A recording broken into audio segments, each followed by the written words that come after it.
Welcome to our deep dive into Nassim Taleb's Skin in the Game. We're going to be exploring excerpts from his audiobook and really getting into how imbalances of information, risk, and even preferences can play out in our lives. I'm really curious to see how this all connects. Yeah, what I find really intriguing about Taleb's work Hmm. is that he makes you question things you might take for granted.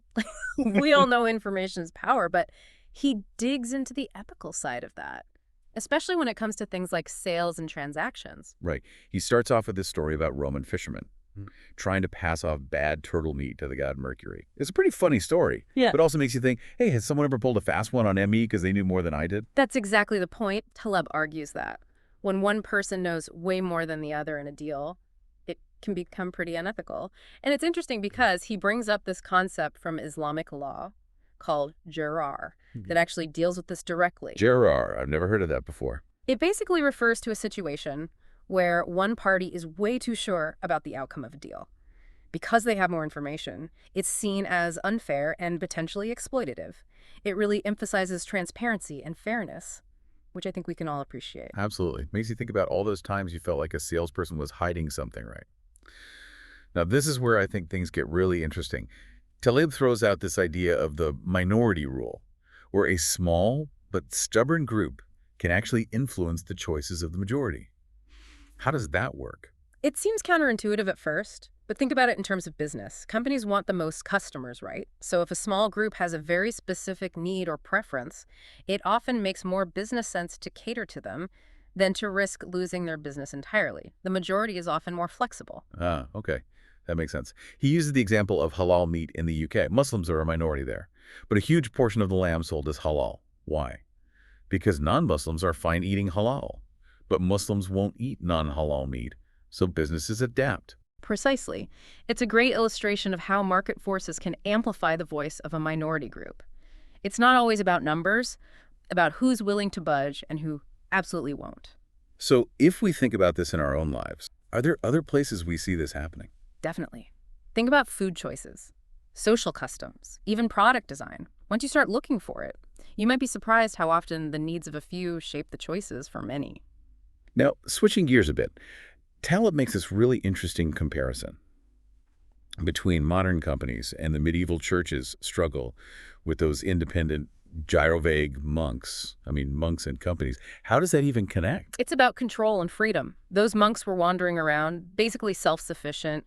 The church couldn't really control them because they didn't depend on the church for anything. Taleb argues that companies today use a subtler approach to influence their employees in a way that reminds him of this historical dynamic. So it's not about outright force, Yeah. but more about incentives and structure. Exactly. Employment offers stability, a paycheck, benefits, things that tie people to a specific way of life. But with that comes a certain loss of autonomy. You're expected to be available, follow rules, even adopt the company culture in some ways. He talks about IBM back in the day, Hmm. where there's super strict dress code, everyone in white shirts and blue suits.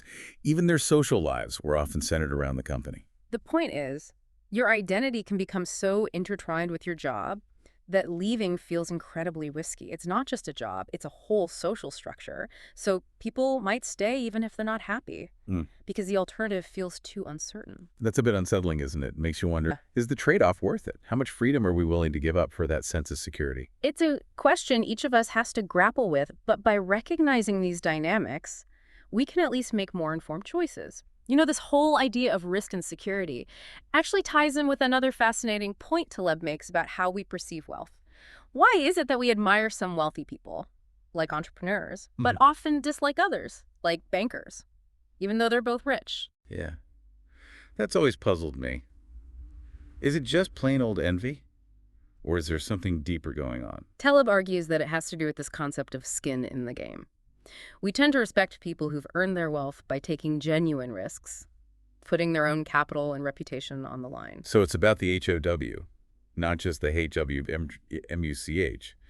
We admire the entrepreneur who built a business from scratch because they risk everything for their vision. Exactly. But when we look at someone like a highly paid executive or financier, we often sense a disconnect between their wealth and any real risk they've taken.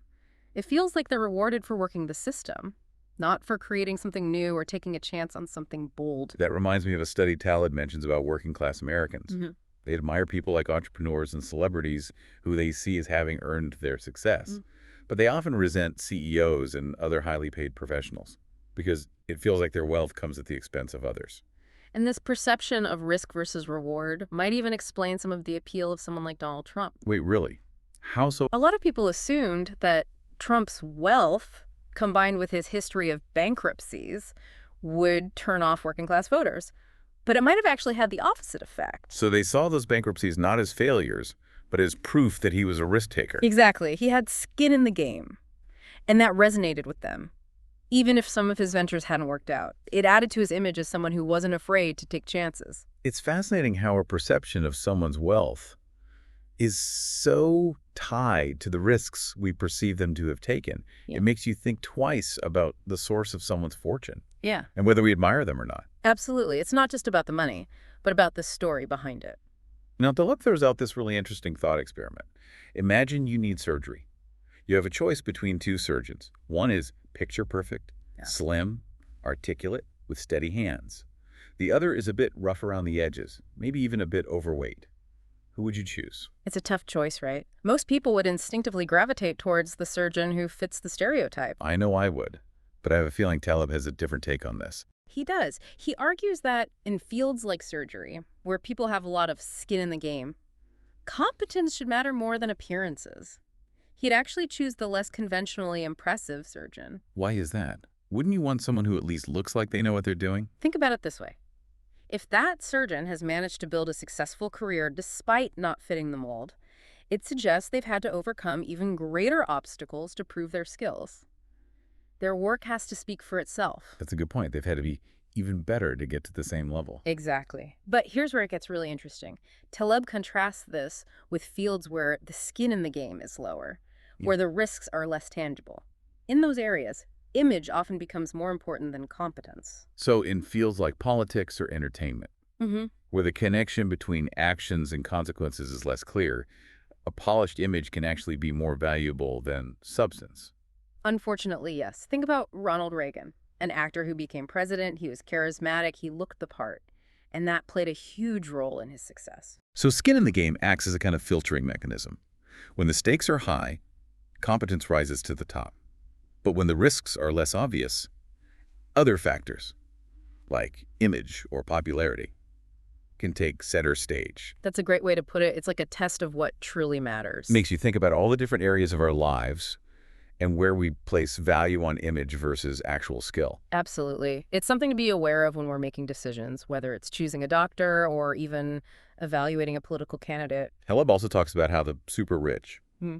those with seemingly unlimited resources, can actually become vulnerable to a different kind of trap. He shares an anecdote about a disappointing Michelin-starred meal he had with a wealthy friend. Oh, yes.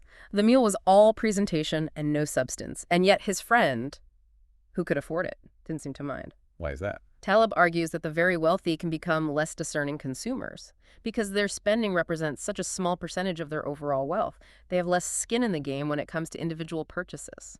So they're less likely to scrutinize value because the financial risk feels insignificant to them.